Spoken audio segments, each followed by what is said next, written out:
नाज़रीन, रूसी सदर व्लादिमीर पुतिन पर जो यूक्रेन की जानिब से इस वक्त ड्रोन हमला हुआ है उनकी रिहाइशगाह के ऊपर, उससे खित्ते की जो सिक्योरिटी है उसकी सूरत हाल जो है वो यकसर बदल गई है।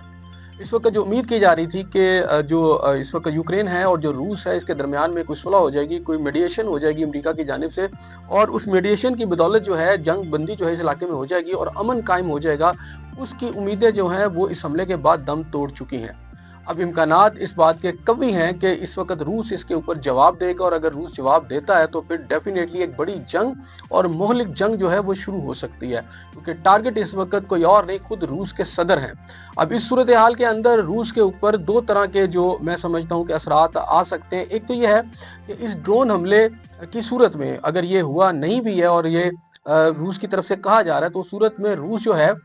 उस मेडिएशन से निकल रहा है जिसकी वजह से उसकी जो सुलह थी यूक्रेन के साथ हो रही है, और इसके नतीजे में जो रूस ने इस वक्त यूक्रेन का 9000 मुरब्बा किलोमीटर का इलाका जो है मशरिक और जनूब में यूक्रेन के उस पर कब्जा कर रखा है,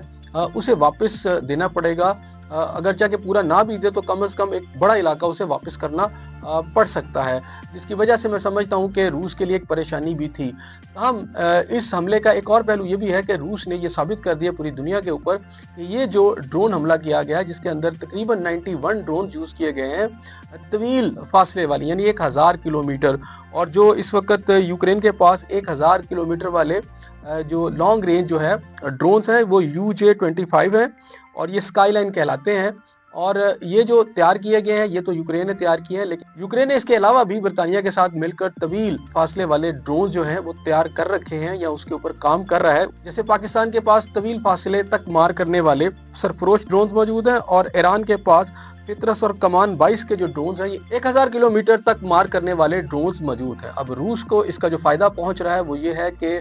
वो दुनिया को बता सकता है कि उसका डिफेंस सिस्टम जो है वो बहुत मजबूत है, उसके पास एबिलिटी है, उसके पास कैपेबिलिटी है, उसके पास एक्सपर्टीज है कि वो किसी तरह के भी हमले को नाकाम बना सकता है। इस हमले के अंदर चूंकि 91 ड्रोन्स जो हैं यूज किए गए हैं और सारे के सारे मारने का जो दावा है वो रूस ने किया है, तो इससे पूरी दुनिया के अंदर उसकी धाक भी बैठ रही है और उसकी जो से है यूरोपियन ममालिक के अंदर और अमेरिका के अंदर वो भी नजर आती है कि वो बढ़ती हुई हो जाएगी। और इसके अलावा जो अहम बात है वो ये है कि अगर रूस इसी पॉइंट को लेकर चलता है तो उसकी मईशत पर भी दबाव आएगा, और इसके साथ साथ उसकी आवाम भी जो है इनसिक्योरिटी का जो है उसमें मुब्तला होगी। जहाँ तक यूक्रेन का ताल्लुक है तो इस मुआहदे से जो कि इस वक्त खतरे में पड़ चुका है उसको बहुत सारी गारंटीज मिल रही थी सिक्योरिटी के हवाले से भी और इस हवाले से भी कि उसके बहुत सारे इलाके वापस हो सकते थे। और अब जबकि 95% जो है इसके अंदर सक्सेस हो चुकी थी जैसा कि ट्रंप ने दावा किया था, अब इस हमले से वो सारी की सारी सक्सेस चूँकि नाकामी में जो है वो तब्दील हो चुकी है। इसलिए जहाँ तक ज़ेलेंस्की का ताल्लुक है जो कि इस वक्त यूक्रेन के सदर हैं वो खासी परेशानी में नज़र आते हैं। ताहम पूरे खित्ते की जो सिक्योरिटी है वो एक बड़ी जंग की तरफ बढ़ती हुई नजर आ रही है। अब जहां तक ताल्लुक है कि इस वक्त कौन कौन से रीजन जो हैं वो यूक्रेन के इस वक्त रूस के कब्जे में है, उसमें डोनेस्टिक रीजन में कई इलाके जो हैं वो शामिल हैं। इसके अंदर म्योका है,